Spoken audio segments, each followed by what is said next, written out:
Well, not only are we bringing in two of the brightest spots in NXT, we also could be introducing the very next WWE Women's Tag Team Champions, Zoe, Nikita. Zoe, I'm going to start with you.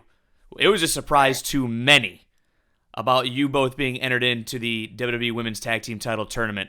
How did your initial reaction come out when you got a phone call or a text or however it happened? So I didn't get either of those. Actually, Shawn Michaels pulled me aside, which already threw me off. And he sat down and was like, oh, okay, this is a serious conversation we're about to have right now. So he sat me down and saying that, we're getting this opportunity to be a part of the SmackDown and Raw tournament for the tag titles. So I was very excited because I go back to me as a child. The 6-year-old little girl would be freaking out, jumping out of her chair and everything. So I had to use all of my composure and just sink in that moment. And Nikita, for you, you have a different journey than obviously Zoe that we'll get to. You've been on TV less than a year, but now you're getting such a great opportunity to compete on Raw or SmackDown for this championship. Yeah, it's literally insane. I remember, in fact, I remember Zoe was at my tryout, and she was the one pushing me, like, let's go, girl, attack the ropes, giving me advice. And now getting to team with her and be in this tag team tournament, it is literally mind-blowing. And I am a 6-year-old little girl jumping up and down when I found out. Like, it's amazing, and I'm extremely grateful. Once the initial shock of realizing you're receiving this opportunity wore off, did you guys find that you had any sort of nerves? What was your first step to prepare for this opportunity? A bunch of nerves. Yes. Very, very nervous. Oh, yeah. When I found out, I was nervous, but excited, but oh my God, I'm nervous. I think we're both still trying to process the information today because it just wasn't something that either of us were expecting. No. So a lot of excitement, but very, very nervous. But we're also very prepared and really ready to show everyone what the NXT girls can do. Mm-hmm.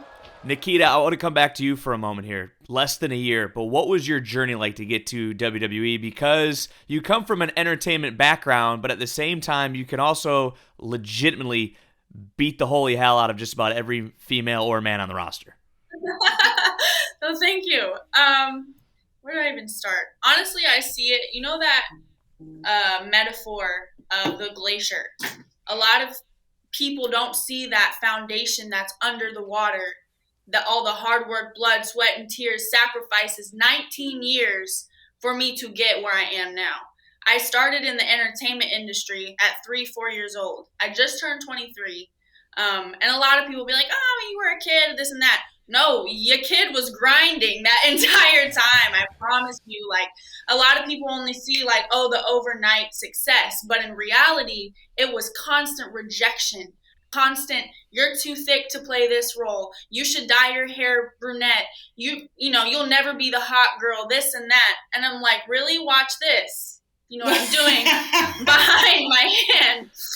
So it's been such a long journey, but without that journey, I wouldn't be who I am now as far as knowledge within my head, and I still have so much to learn.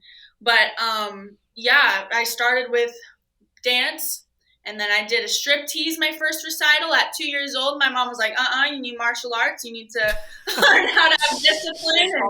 Yes. So my outfit was itchy, okay? I was a 2-year-old in sequins, and I was like, get it off. And they were like, no! So anyway, they put me in martial arts.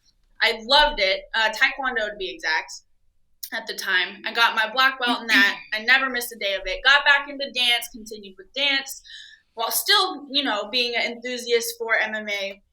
And then I got into music as well at 12 years old. This journey all the way up until now, long story short, it's just been a roller coaster of hopping over obstacles, overcoming people who, don't believe in you. Because what's most important is I believed in me. I'm very grateful for my family because they believed in me. Right out of high school, I graduated in 2017. I was like, I'm probably not going to go to college, parents, sorry. But they were very supportive about it. I've always been a creative mind. Both my parents are entrepreneurs, so I always had that mindset. And I was like, maybe I'll get into try to get into UFC and try to get into fighting, but like also my other dreams and goals are to star in my own action films and do my own stunts and tour around the world with my music. But how could I also implement fighting? Sports entertainment. It's literally my dream that it just all makes sense. It like clicked like puzzle pieces. And I got into a little bit of professional wrestling back in California. Right out of high school. It kind of just like, it was a tryout for a TV show. And it was an all women's TV show. And I booked it. And then the callback was, you know, in the ring. And I was like, this is so cool. And it just makes so much sense. And even over there, I was able to make my own entrance music, sing it, come out, sing it, have a match. Like, that is my goal, to be able to do that at WrestleMania. That is my goal. So there you go. You got it all planned out. My God. Yeah, that's a huge goal. Yeah, Dang. that was a career worth of answers right there. But I love it. Like, I could keep going, but I was like, let me stop and leave stuff. Yeah. Zoe, same question to you. Tell us a little bit about how you arrived in the world of WWE. So I was born and raised in California, and I moved around a lot. But the one thing that always stuck around with me was WWE. I watched it every single night. You know, every night it was on. I would put in the VHS tape, put it in, and push record if I was gone. And if I was away from home, I would beg my mom. It's like, we got to go home now because I want to watch it live. I need to go see what's going on. It's always just been the number one thing in my life. I've always been very athletic, played baseball for about 12 years as a shortstop.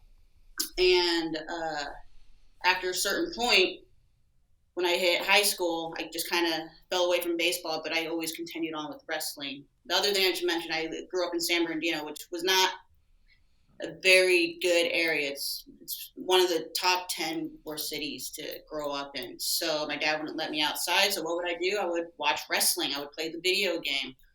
It's always been the number one constant in my life. So as soon as I was done with high school, I moved down to Salt Lake City, of all places, and I found a wrestling school, and I started training there in 2012. This year is going to be my 10 years of wrestling. Thank you. So Salt Lake City, that's where I started. I was wrestling there for about 2 years, and then I moved down to Dallas, wrestled there for a couple of years. Then I moved down to Vegas, and then that's where everything really started to flourish for me. I started doing some different things, small parts on like other companies, and then finally I got my shot for a WWE tryout, and they liked me, and they hired me. And when you get that moment of like, this is the number one thing I've been working for, like there were no other plans for me. Like this was the end all be all for me. There was nothing else outside of this, you know? So I was completely focused and committed to this career. So the moment I got that call, it's like, when it's just shocking, and it's a whirlwind, and it's like, it's just such a big blessing when you work so hard for 10 years. Aww. Yeah. Oh, it's understandable. I mean, you can't ever lose sight of that. And that's a thing, speaking as somebody who's been in this company for almost 11 years, I did the independence and everything, traveled the world before I got here.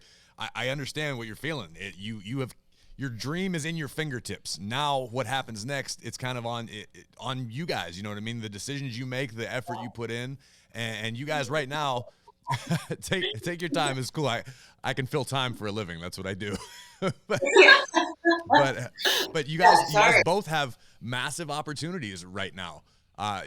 Who knows what happens? Maybe you show up, maybe you guys become WWE Women's Tag Team Champions, or if nothing else, you guys are going to have the eyes of the entire WWE universe on you in this tournament. Vic and I were talking before you guys joined about how NXT is still a fraction of the WWE universe. It's a small corner, and it's the most passionate of our fan base.